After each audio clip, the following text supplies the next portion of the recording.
नेपालमा चाहिँ serum refill गर्ने ठाउँ किन छैन होला क्या? मैले यो 100 प्लस भन्दा बेसी सिरम लाइसकेँ यो मिनिमलिस्टको। मैले यति धेरै लङ्गर पिरियड अफ टाइमदेखि लाइरहेको छु नि। अनि तपाईँ भन्नुहुन्छ एउटा दुइटा लाएर मेरो त चाया पुतै गएन भनेर भन्नुहुन्छ। मैले यत्रो लाइसकेँ, यत्रो लाइसकेपछि बल्ल रिजल्टहरू भिजिबल हुँदैछ। अनि मैले चाया आएपछि लिटरली मैले कतिवटा सिरमहरू ट्राई गरेँ। यति धेरै सिरमहरू ट्राई गरेँ नि, म तपाईँलाई भन्नै सक्दिनँ। 10-15 वटा ब्रान्डको सिरम चाहिँ युज गरेको हो क्या। अनि तपाईँको मिनिमम पनि 6 मन्थदेखि चाहिँ रिजल्ट देख्न थाल्छ क्या। तपाईँको ओभरनाइट चाहिँ तपाईँको चायापत्ती जाँदै जाँदैन क्या। जति भन्नुहोस् 1-2 महिनामा चायापत्ती जाँदैन।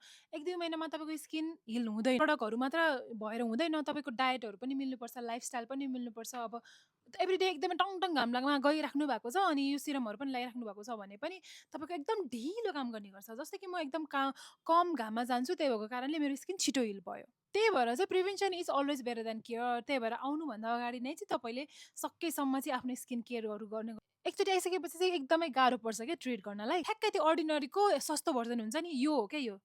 दुबईमा बस्नुहुने एउटा इन्डियन युट्युबर हुनुहुन्छ, उहाँले भनेको सुनेको भएर चाहिँ मैले यो सिरमहरू युज गर्न थालेको। त्यहाँदेखि मैले कहिले पनि अर्को सिरम लाउने ट्राई गरेँ। बरु मैले कहिलेकाहीँ चाहिँ बरु मैले सपोर्ट गर्नको लागि लिएको छु है, कि यो क्रिमहरू, यस्तो क्रिमहरू, एजेलिक एसिडहरू, यस्तो क्रिमहरू चाहिँ मैले सपोर्ट गर्नको लागि चाहिँ लगाउँछु। तर कहिले पनि यो चाहिँ मैले लगाउन छोड्दिनँ के।